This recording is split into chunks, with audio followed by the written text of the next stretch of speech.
The Arizona sun blazed mercilessly overhead as Sarah McKinnon trudged toward the river, her arms aching under the weight of the wicker laundry basket. Sweat beaded on her brow beneath the wide brim of her worn cotton bonnet, and her calico dress clung uncomfortably to her slender frame. At 24, she carried herself with the determined posture of a woman who had learned to shoulder burdens far beyond her years. 6 months had passed since cholera claimed her husband Thomas, leaving her alone on their modest homestead, 15 miles outside Tucson. The other settlers whispered behind closed doors that a woman had no business trying to work a claim by herself, that she should sell out and return east to her family. But Sarah McKinnon was made of sterner stuff than most folks realized. The cottonwoods along Willow Creek provided blessed shade as she approached her usual washing spot. The sound of flowing water promised relief from the oppressive heat, and Sarah quickened her pace, eager to complete her chores before the afternoon grew even more unbearable. She hummed softly to herself, one of the hymns Thomas used to sing while working in their small cornfield. But as she rounded the bend in the creek, the melody died on her lips. 2 figures moved in the deeper pool where the water ran clear and cool. Sarah froze, her heart hammering against her ribs. At first glance, she thought they might be ranch hands from one of the larger spreads, but as her eyes adjusted to the dappled sunlight filtering through the leaves, she realized her mistake. These were Apache warriors. Both men appeared to be in their mid-20s, their bronzed skin gleaming wet in the afternoon light. The taller of the two had long black hair that hung past his shoulders, while his companion wore his hair shorter, with a single eagle feather braided into the left side. Their muscled bodies moved with the fluid grace of men accustomed to living off the land, and Sarah found herself unable to look away, despite every instinct screaming at her to flee. The shorter warrior noticed her first. He straightened slowly, water cascading from his powerful chest and shoulders, his dark eyes meeting hers across the 20 yards that separated them. There was no surprise in his gaze, only a steady, measuring look that made Sarah's breath catch in her throat.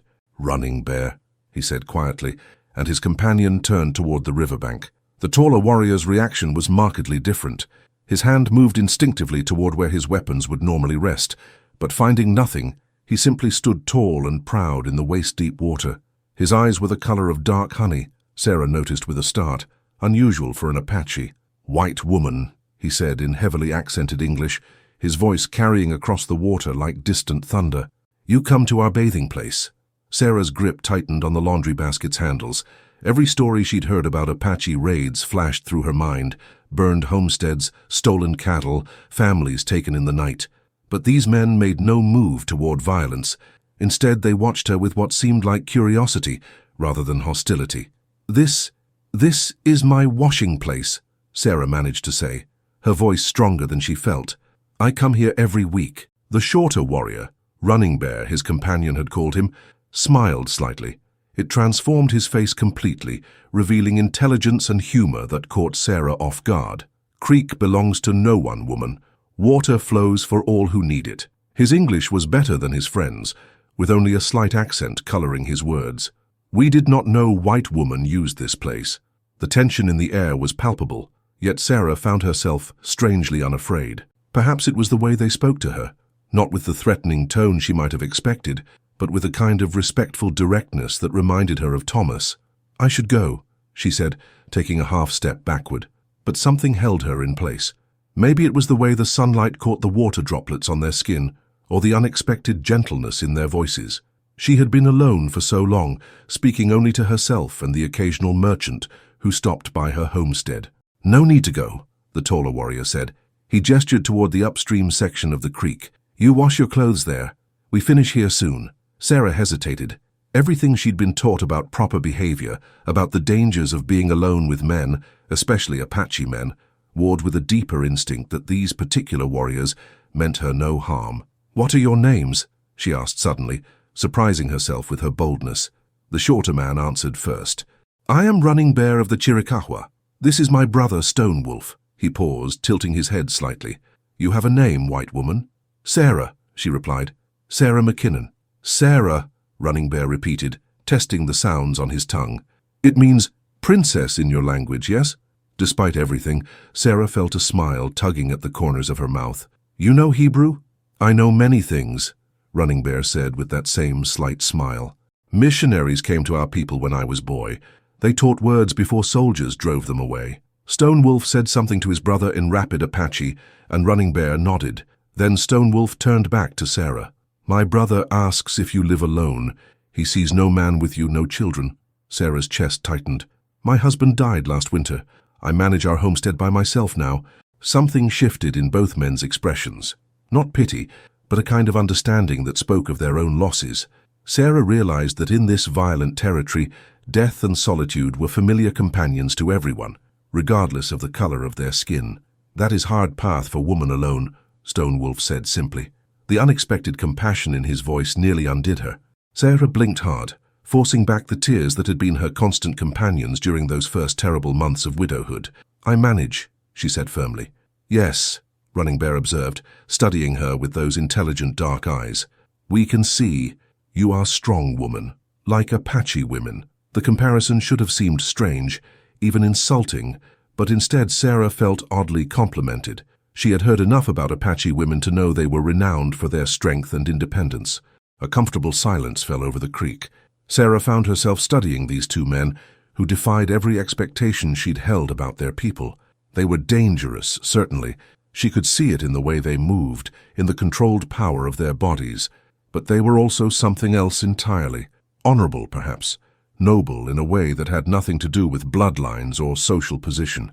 "I should let you finish," Sarah said finally. "And I do need to get these clothes washed before dark." Running Bear nodded. "We will be gone soon. Creek will be yours again." But as Sarah walked upstream to find another suitable spot, she found herself glancing back repeatedly at the two warriors.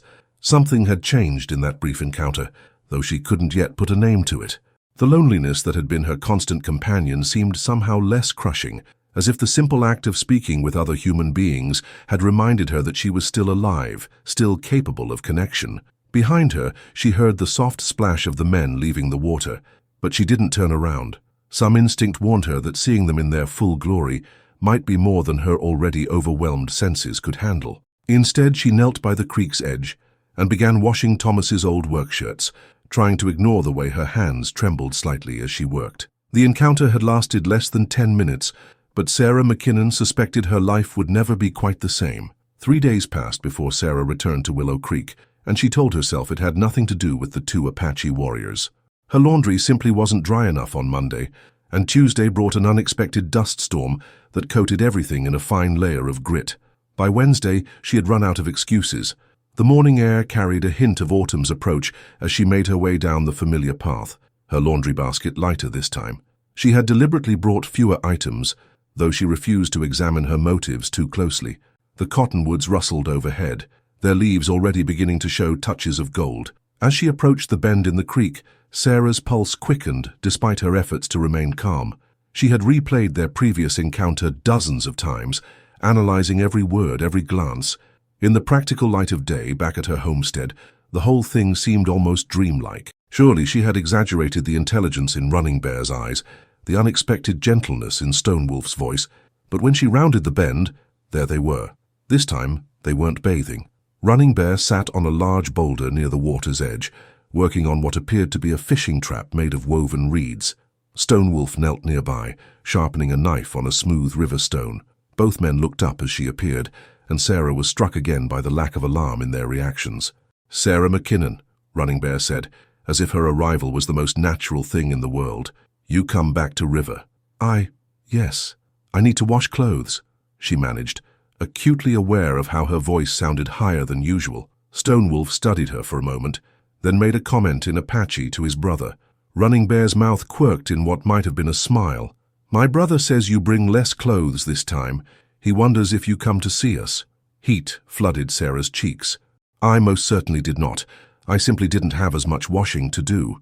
"Of course," Running Bear agreed, but his tone suggested he didn't believe her any more than she believed herself. Sarah moved upstream to her usual spot, hyper-aware of their presence just 50 yards away. She could hear the soft murmur of their conversation in Apache, punctuated by occasional low laughter. The sound was oddly comforting after months of nothing but wind and her own voice for company. As she worked, Sarah found herself stealing glances in their direction. In daylight, she could see them more clearly. Running Bear was perhaps 25, with classical Apache features and an easy confidence in his movements. Stone Wolf appeared slightly younger, with broader shoulders and those unusual honey-colored eyes that seemed to see everything. "You live far from here," Running Bear's voice startled her. She looked up to find he had moved closer, though still at a respectful distance. "About 5 miles north," Sarah replied, then immediately wondered if she should have given such specific information. "Near Old Spanish Mission?" Sarah nodded, surprised. "You know it. We know all places in this territory. Mission was built on sacred Apache ground many seasons ago." His tone held no bitterness, merely statement of fact. "I didn't know.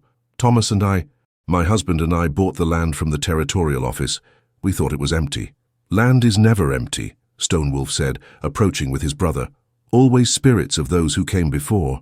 Sarah paused in her washing. Am I trespassing on something sacred?" The two brothers exchanged a look, and Running Bear shook his head. "Sacred place is farther north in mountains. Your house sits on hunting grounds. We do not hunt there anymore." "Why not?" "Too many white settlers," Stonewolf said simply. "Game moves deeper into wilderness." The conversation lapsed into silence, but it wasn't uncomfortable. Sarah continued her washing while the brothers returned to their tasks. The domestic normalcy of the scene struck her as surreal. 3 people from different worlds sharing the peace of a creekside morning, as if such meetings happened every day. "You fish often here?" Sarah asked after a while. "When we can," Running Bear replied. "Creek has good trout, but we must be careful. Army patrols look for Apache who leave reservation." Sarah's hands stilled in the soapy water. "You're not supposed to be here." Stonewolf's jaw tightened. "We are supposed to be on San Carlos Reservation, eating government beef that makes us sick, learning to farm land that will not grow corn." "But you left?" "We visit family in Dragoon Mountains," Running Bear explained. "Sister has new baby. We bring gifts, hear news of clan." Sarah absorbed this information, understanding dawning. These men weren't raiders or renegades, they were simply sons and brothers, maintaining family connections despite the government's attempts to confine them. "Isn't it dangerous, leaving the reservation?" "Everything is dangerous now," Stonewolf said quietly. "Staying is dangerous. Leaving is dangerous. Being Apache in white man's world is dangerous." The bitter truth in his words made Sarah's chest tighten. She thought of her own struggles, trying to maintain the homestead alone, dealing with merchants who cheated widows and neighbors who thought she should abandon her independence. But her challenges paled beside what these men faced simply for being born Apache. "I'm sorry," she said softly. Running Bear looked at her with curiosity. "Sorry for what?" For how things are. For how my people have treated yours." The brothers exchanged another look, this one longer and more complex. Finally, Stonewolf spoke. "You did not make these things happen." "No, but I benefit from them. My husband and I bought land that was taken from your people." "Many things were taken," Running Bear said, "but anger does not bring them back. We learn to live in world as it is, not as it was." Sarah found herself studying Stonewolf more closely. There was something in his eyes when he looked at her, not just curiosity but a deeper interest that made her pulse quicken. She had been married to Thomas for 3 years, and she knew the look of a man who was attracted to a woman. The realization should have frightened her. Instead, she felt a flutter of something she hadn't experienced since before Thomas's death, the awareness of herself as a desirable woman rather than just a struggling widow. "Your husband was good man?" Running Bear asked, breaking into her thoughts. "Yes, very good, kind and gentle. He would have liked you, I think." "What happened to him?" "Cholera. It came through the territory last winter. Took him in less than a week." The words still hurt to say. "You loved him much?" Stonewolf observed. It wasn't a question. Sarah nodded, then looked up to find both men watching her with expressions of understanding. Have you ever been married?" "I was," Stonewolf said quietly. "Wife died in raid 2 years ago. Army came to our village, said we had stolen cattle. We had not, but soldiers did not care." The simple statement carried a world of pain, and Sarah felt her heart constrict. Here was another soul who understood the particular agony of losing a beloved partner. "I'm so sorry," she whispered.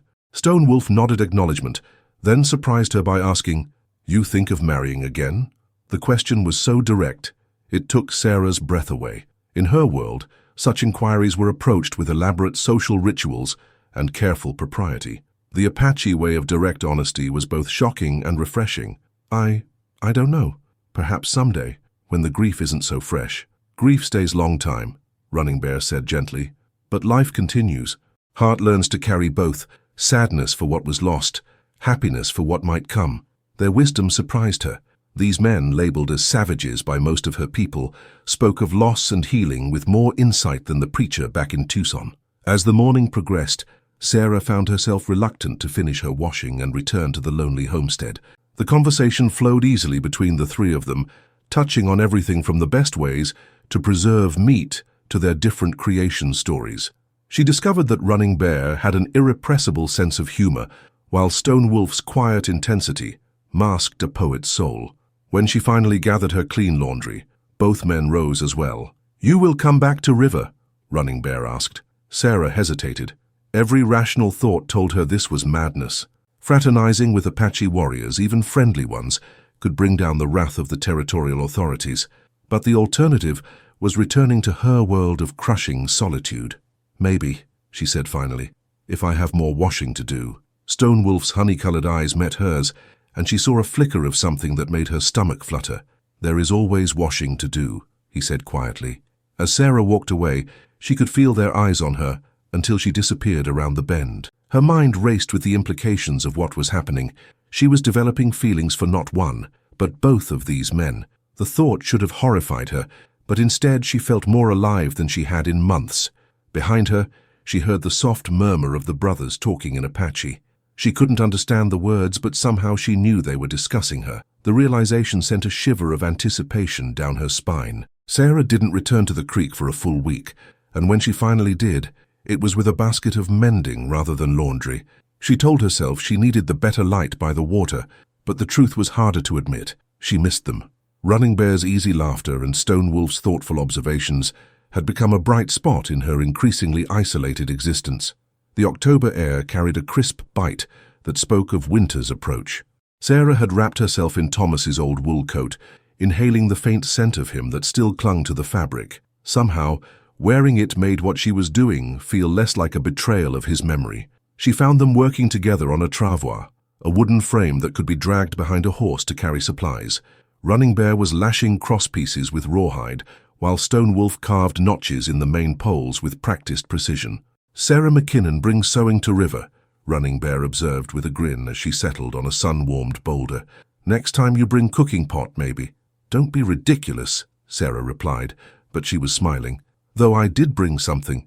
She reached into her basket and produced a small bundle wrapped in cloth. "Cornbread. I thought you might be hungry." The brothers exchanged a look of surprise.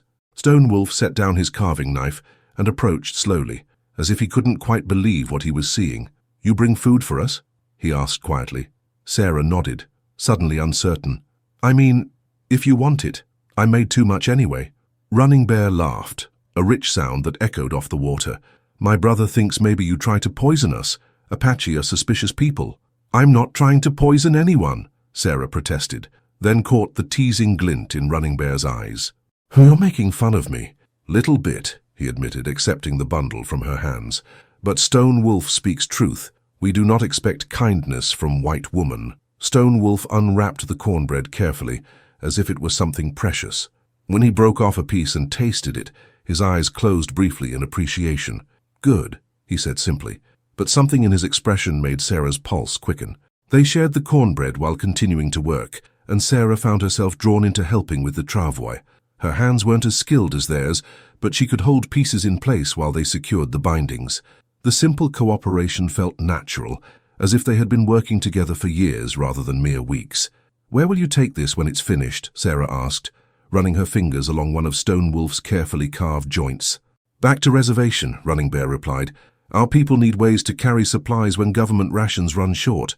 "Which is often," Stone Wolf added grimly. Sarah absorbed this information, her mind working. "What kind of supplies do you need most?" "Medicine," Stone Wolf said immediately. "Blankets. Food that white man's government promises but does not send." An idea began forming in Sarah's mind, reckless and potentially dangerous. "I have things I could share. Thomas's clothes, extra blankets, and I know which merchants in Tucson might be willing to trade quietly with Apache." Both brothers stopped working to stare at her. "You would do this?" Running Bear asked slowly. "Why would you help our people?" Stone Wolf's voice was cautious, as if he suspected a trap. Sarah set down her mending and looked at both men seriously. "Because it's right. And because—" She paused, gathering courage. Because you've become my friends. The only real friends I have. The word friends hung in the air, but Sarah knew it wasn't entirely accurate. What she felt for these men, especially Stonewolf, went far beyond friendship. The way he looked at her when he thought she wasn't watching, the way his fingers had brushed hers when they worked together, these weren't the interactions of mere friends. Friends, Running Bear repeated thoughtfully. Yes, I think we are friends, but my brother... He glanced at Stonewolf with a knowing expression. My brother feels something more than friendship for White Widow. Sarah's breath caught. Stonewolf shot his brother a warning look, but didn't deny the accusation. Running Bear speaks out of turn, Stonewolf said quietly. Does he? Sarah asked, her heart pounding. Speak out of turn, I mean. Stonewolf's honey-colored eyes met hers directly. What I feel does not matter. You are white woman. I am Apache warrior. Some lines cannot be crossed. But what if they could be? The words tumbled out before Sarah could stop them. What if the lines don't matter as much as we think they do? Running Bear made a soft sound that might have been surprise or approval. Stonewolf stood slowly, his powerful frame tense with conflicting emotions. Lines matter because other people make them matter, he said. What happens when white townspeople learn Widow Sarah McKinnon takes Apache lover? What happens when Army finds Apache warrior who touches white woman? The harsh reality of his words hit Sarah like cold water. She knew exactly what would happen. At best, social ostracism and loss of her homestead. At worst, violence that could destroy them all. But here by the creek, the lines don't exist, she said softly. Here, we're just people who care about each other. Stonewolf moved closer, his eyes never leaving her face. Is that what you want? To care about Apache warrior who can offer you nothing but danger? Sarah's throat felt dry as dust. I already care. I can't help it. The admission hung between them like a bridge. Neither was sure they dared to cross. Running Bear cleared his throat diplomatically. I will check snares upstream, he announced, gathering his gear. Creek is peaceful place for talking. He disappeared into the cottonwoods, leaving Sarah alone with Stonewolf for the first time. The silence stretched between them, charged with unspoken possibilities. Stonewolf sat beside her on the boulder, close enough that she could feel the warmth radiating from his body. You know what you ask? I'm not asking for anything, Sarah replied. I'm just saying what's true. I think about you. When I'm alone at the homestead, when I'm lying in bed at night, when I'm working in the garden, I think about you. And I think of you, Stonewolf admitted. Every sunrise, every sunset. I wonder what white woman with sad eyes does alone in a house built on Apache hunting grounds. Sarah turned to face him fully. This close, she could see the faint scar along his jawline, the way his pulse beat in the hollow of his throat. What about Running Bear? Stonewolf's expression grew complex. My brother also watches you with interest. We have spoken of this. And what did you decide? That choice belongs to you, if choice must be made. We will not fight over woman, even woman we both desire. The casual admission that both brothers wanted her made Sarah's stomach flutter with nervous excitement. In her world, such a situation would be scandalous beyond imagination. But here, in this place between worlds, different rules seemed to apply. I don't know if I can choose, she whispered. I care for you both, but in different ways. Stonewolf reached out slowly, giving her time to pull away if she wished. When she didn't move, he traced the line of her cheek with one calloused finger. Then do not choose yet, he said quietly. Let us see what grows between us, what path the spirits reveal. Sarah leaned into his touch, her eyes closing. It had been so long since anyone had touched her with tenderness, since she had felt desired and cherished. When she opened her eyes, Stonewolf's face was very close to hers. I want to kiss you, he said honestly. I want you to, Sarah replied. His lips were softer than she had expected, but the kiss itself was anything but gentle.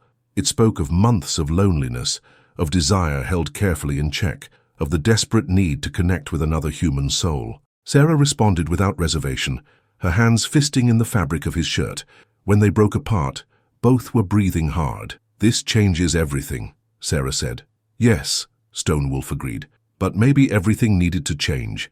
The sound of Running Bear returning broke the spell. Sarah moved slightly away from Stonewolf, but she didn't try to pretend nothing had happened. Running Bear took one look at their faces and nodded, as if confirming something he had already suspected. Army patrol comes, he said urgently. We must go. Sarah's blood turned to ice. How close? 2 miles, maybe less. We heard horses, saw dust. Stone Wolf was already gathering their tools, his movements efficient and urgent. "Sarah, you should not be found with us." "But what about you? If they catch you off the reservation?" "We know these mountains better than any soldier," Running Bear assured her. "We will be ghosts in wind before they reach Creek." Stone Wolf paused in his preparations to look at her one more time. "Will you come back?" "Yes," Sarah said without hesitation. "When will you be here again?" 3 days, Stone Wolf replied. "Same time." "I'll be here." As the brothers melted into the wilderness with the silent efficiency of their people, Sarah gathered her mending with shaking hands. Everything had changed in the space of an afternoon. She had crossed a line she couldn't uncross, and despite the danger, she couldn't bring herself to regret it. The sound of approaching hoofbeats grew louder as Sarah hurried home, her lips still tingling from Stone Wolf's kiss. She had entered a world of impossible choices and forbidden desires, but for the first time since Thomas's death, she felt truly alive. Sarah barely made it back to her homestead before the cavalry patrol thundered past on the main trail. Through her kitchen window, she watched a dozen soldiers in dusty blue uniforms ride by, their faces grim with purpose. Her heart hammered against her ribs as she realized how close they had all come to disaster. That evening, she couldn't concentrate on anything. Every task reminded her of Stone Wolf, the way his eyes had darkened just before he kissed her, the gentle strength in his calloused hands, the promise in his voice when he said he would see her again. But underneath the excitement was a growing fear. What was she doing? What had she started? The next morning brought an unexpected visitor. Sarah was hanging laundry when she heard a horse approaching.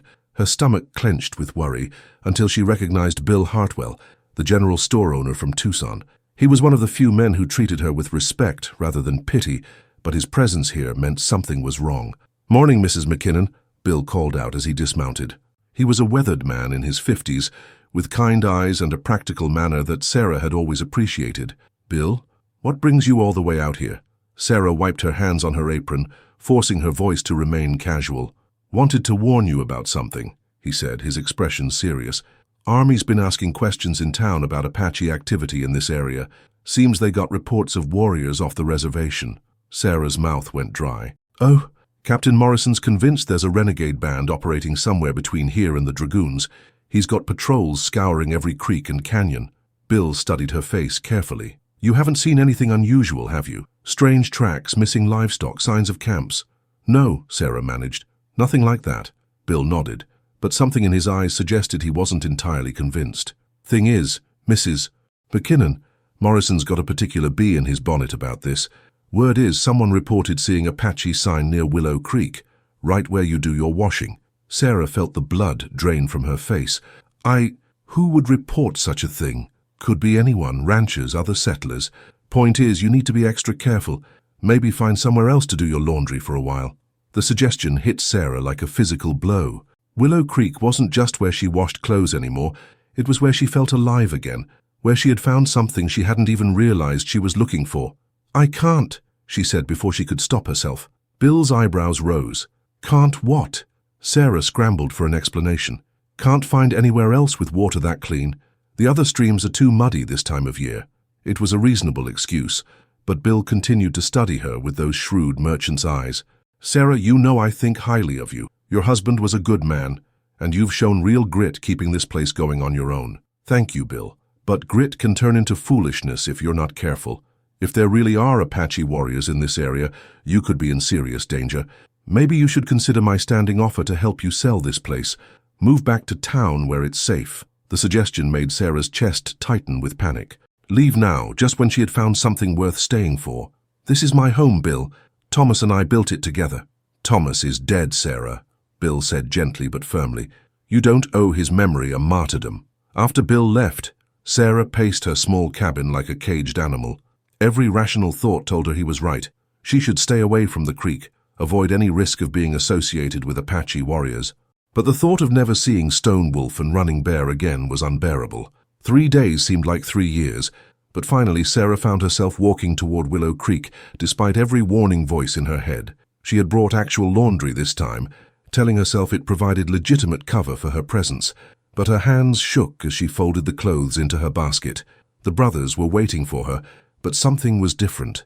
Both men looked tense, watchful. Running Bear sat with his back to a large cottonwood, positioned so he could see any approach from multiple directions. Stone Wolf was checking and rechecking his weapons, a knife and a bow that Sarah hadn't seen before. "You came," Stone Wolf said as she approached, but his relief was tempered with concern. "We thought maybe you would stay away." "Army patrol came close yesterday," Running Bear added. "Very close. We had to hide in cave for hours while they searched." Sarah's heart clenched. "Bill Hartwell came to warn me. He said Captain Morrison is convinced there are renegade Apache in this area. Someone reported sign near the creek." The brothers exchanged a grim look. "We have been careful," Stone Wolf said, "but maybe not careful enough. There's more," Sarah continued reluctantly. "Bill thinks I should stop coming here, find somewhere else to do my washing." "Smart man," Running Bear said quietly. "Maybe you should listen." The suggestion stung, even though Sarah knew it came from concern for her safety. "Is that what you want? For me to stay away?" Stone Wolf's jaw tightened. "What I want and what is safe are different things." "But what do you want?" Sarah pressed. Stone Wolf looked at her for a long moment, his honey-colored eyes intense. "I want to hold you again. I want to learn the sound of your laughter, the way you look when you wake in morning. I want things that Apache warrior cannot have with white woman." The raw honesty in his voice made Sarah's breath catch. She moved closer, drawn by the pain she heard beneath his words. "What if we could find a way? What if we could be together despite everything?" "How?" Running Bear asked quietly. "You cannot come to reservation. White woman would not be welcome, would not be safe. We cannot stay here. Army will find us eventually. And you," he gestured toward her homestead. "You have life here, land, future." "What future?" Sarah laughed bitterly. "Alone in that cabin, talking to myself, waiting for the next merchant to cheat me or the next neighbor to suggest I sell out and move back east. That's not a future. It's just existing." Stone Wolf stood and moved to her side, his large hands gentle as they framed her face. "You would give up everything? Your home, your safety, your people's acceptance? For love?" Sarah asked. "Yes, I think I would." The word hung between them, finally spoken aloud. Love. It was crazy, impossible, dangerous, but it was also undeniably real. "And what of Running Bear?" Stone Wolf asked softly. "You said you cared for us both." Sarah looked at Running Bear, who had been watching their exchange with an unreadable expression. The easy humor that usually defined him had given way to something deeper, more complex. "I do care for you both," she admitted, "but what I feel for Stone Wolf, it's different. Stronger. I'm sorry, Running Bear, I don't want to hurt you." Running Bear was quiet for a long moment, then smiled, not his usual grin, but something sadder and more mature. "Heart chooses what heart chooses. I am not angry." "You're not?" "I am disappointed," he admitted. "But my brother is good man. If your heart speaks his name, then maybe spirits know something we do not." The generosity of his response made Sarah's eyes fill with tears. "You're both good men. Better than most white men I've known." "Do not cry, Sarah McKinnon," Running Bear said gently. "Tears solve nothing, but we must think carefully about what comes next." "What do you mean?" Stone Wolf answered, his voice heavy with the weight of hard truths. "We cannot keep meeting here. Too dangerous for all of us, but if you truly want to be together—" He paused, seeming to gather courage. "There might be another way." "What way?" "My sister lives with small band in Dragoon Mountains. They have hidden canyon where Army has never found them. You could come there, live as Apache woman. But Sarah," his grip on her hands tightened, "if you choose this path, there is no going back. You would be dead to white world, and Apache world does not always welcome outsiders." Sarah's mind reeled. He was asking her to abandon everything she had ever known, to disappear into a life so different from her own that she could barely imagine it. "Would I be safe there?" "Safer than here if Army learns of meetings between us," Running Bear said pragmatically. "Apache take care of their own, and if Stone Wolf claims you as wife, you become Apache woman." Wife. The word sent a thrill through Sarah that she couldn't deny. "I need time to think," she said finally. "Time is one thing we may not have much of," Stone Wolf warned. "Patrols are getting closer, asking more questions. Soon it will be too dangerous to reach Mountain Stronghold." Sarah nodded, understanding the urgency but overwhelmed by the magnitude of the choice before her. "How long can you wait for an answer?" "1 week," Stone Wolf said. "We meet here once more, and you tell us what you decide. If you choose to come with us, we leave that night for Mountains. If you choose to stay—" He didn't finish the sentence, but the implication was clear. If she chose to stay, this would be goodbye forever. As they prepared to part ways, Stone Wolf pulled Sarah into his arms one more time. This kiss was different from their first, deeper, more desperate, flavored with the knowledge that it might be their last. "Whatever you choose," he whispered against her lips, "know that I will love you until my last breath." Walking home in the gathering dusk, Sarah felt as though she carried the weight of 2 worlds on her shoulders. Behind her lay everything she had ever known. Ahead stretched a future so uncertain it terrified her, but somewhere in the mountains waited a love so powerful it might just be worth the risk of losing everything else. She had 1 week to decide between safety and passion, between the familiar prison of loneliness and the dangerous freedom of following her heart into the unknown. The week passed like a fever dream. Sarah went through the motions of her daily life, tending her small garden, mending clothes, maintaining the cabin, but her mind was consumed with the impossible choice before her. Every sunrise brought her closer to the moment when she would have to decide between 2 completely different futures. On the 4th day, Captain Morrison himself rode up to her homestead with 2 soldiers in tow. Sarah's blood turned to ice as she watched them approach through her kitchen window. "Mrs. McKinnon," the captain called out as she stepped onto her porch. He was a lean, hard-faced man with cold grey eyes that missed nothing. "Mind if we have a word?" "Of course not, Captain. Would you like some coffee?" "That's kind, but this isn't a social call." Morrison dismounted and approached the porch steps, his spurs jingling softly. "We've had reports of Apache activity in this area, tracks near Willow Creek, signs of camps in the foothills. You haven't noticed anything unusual, have you?" Sarah forced her expression to remain neutral. "I'm afraid not, Captain, though I have to admit, I wouldn't know Apache sign from deer tracks." Morrison's eyes narrowed slightly. "You do your washing at Willow Creek, don't you?" "Sometimes when I need the cleaner water." "When's the last time you were there?" Sarah's mind raced. If they had been watching the creek, they might already know about her visits. "A few days ago, I think." "Why?" "We found evidence of recent Apache presence there. Fresh tracks, the remains of a small fire. Makes me wonder if they've been watching you, Mrs. McKinnon, planning something." The suggestion that Running Bear and Stone Wolf might be planning to harm her would have been laughable if the situation weren't so dangerous. That's terrifying," Sarah managed. "What should I do?" "For starters, stay away from that creek. Find somewhere else to do your washing, or better yet, have it done in town. And if you see anything at all, you send word immediately." After the soldiers left, Sarah sank into Thomas's old rocking chair and buried her face in her hands. The walls were closing in. Soon there would be no safe way to reach the creek, no way to meet Stone Wolf, even if she wanted to. The choice was being made for her. But that night, as she lay staring at the ceiling of her lonely bedroom, Sarah realized something had crystallized in her mind. The fear of losing the chance to be with Stone Wolf was greater than her fear of the unknown future he offered. She had been existing rather than living for too long. The final day dawned grey and cold, with low clouds promising an early winter storm. Sarah packed carefully, not everything, which would be too obvious, but essential items that could fit in a small bundle. Thomas's wedding ring, her mother's Bible, the deed to the homestead, and what little money she had managed to save. As afternoon shadows lengthened, she made her way to Willow Creek for the last time, her heart hammered with nervous anticipation as she approached the familiar bend. But when she rounded it, only Stone Wolf was waiting. "Where's Running Bear?" she asked. "Scouting, making sure we are not followed." Stone Wolf's expression was tense, watchful. "Army has been here twice since we last met. They are getting closer." Sarah nodded, understanding the increased danger. "I've made my choice." Stone Wolf went very still. "And? I want to come with you. I want to be your wife, if you'll have me." The transformation in Stone Wolf's face was immediate and profound. The careful control he had maintained throughout their relationship cracked, revealing joy so pure it took Sarah's breath away. In 2 strides, he had crossed the distance between them and swept her into his arms, spinning her around as if she weighed nothing. "You are sure?" he asked when he set her down, his hands framing her face. "Once we leave, there is no going back. You understand this?" "I understand. I'm terrified, but I'm sure." Stone Wolf kissed her then, deeply and thoroughly, as if sealing a pact.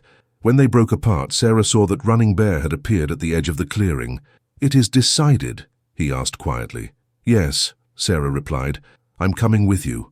Running Bear smiled, and this time it reached his eyes. "Then we welcome Sister to our family. But we must leave now.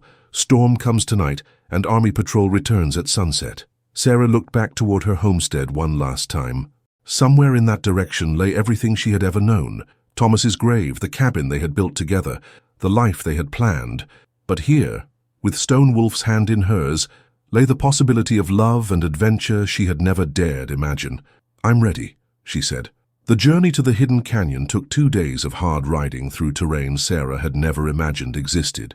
They traveled at night when possible, hiding during daylight hours in caves and hidden valleys that Running Bear seemed to know by instinct. Stone Wolf had procured a gentle mare for Sarah, and though she had ridden before, the pace and distance tested her endurance, but every mile took them deeper into Apache territory, farther from the reach of army patrols and the judgment of white society. With each passing hour, Sarah felt the constraints of her old life falling away like discarded clothes. On the second evening, they crested a ridge and looked down into a hidden valley that took Sarah's breath away. A crystal-clear stream wound through meadows still green despite the approaching winter.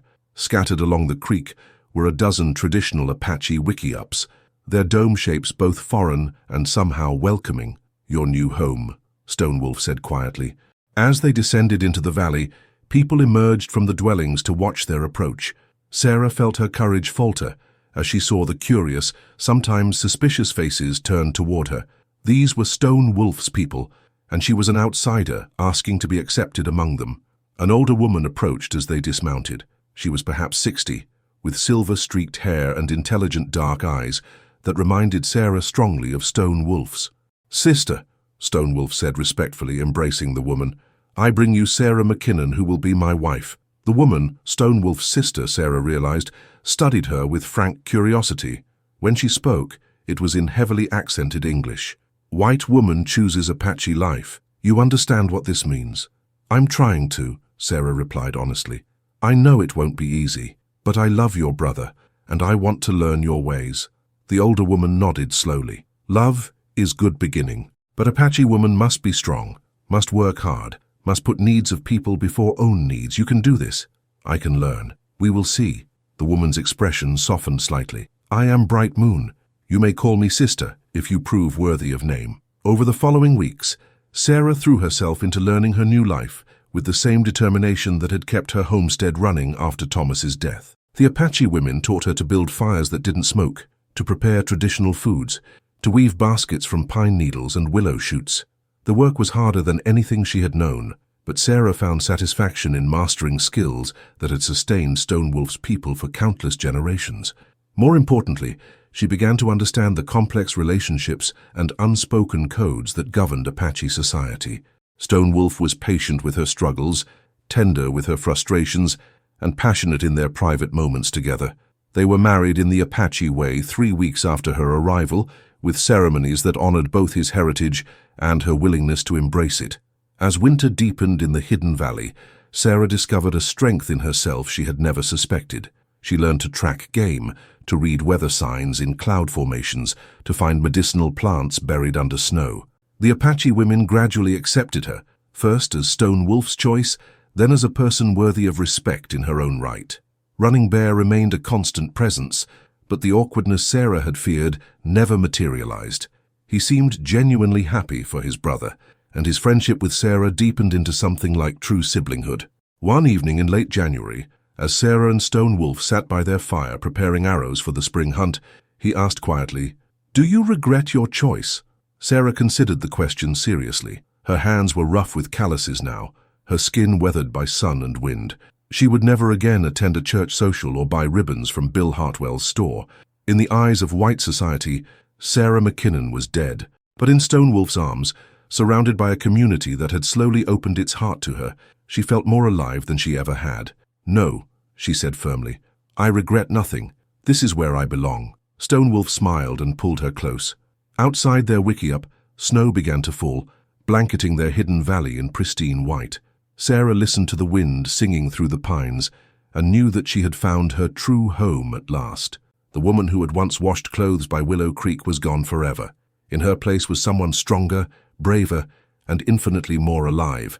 Sarah had made her choice between two worlds, and in choosing love over safety, she had discovered who she was truly meant to be. As spring approached and new life stirred in the valley, Sarah placed Stone Wolf's hand on her belly and whispered the news she had been waiting weeks to share. Their child would grow up in both worlds, carrying the best of Apache strength and white determination. The future stretched before them, uncertain but full of possibilities. and for the first time since Thomas's death, Sarah McKinnon, now Sarah Stone Wolfe, looked forward to every sunrise with anticipation rather than dread.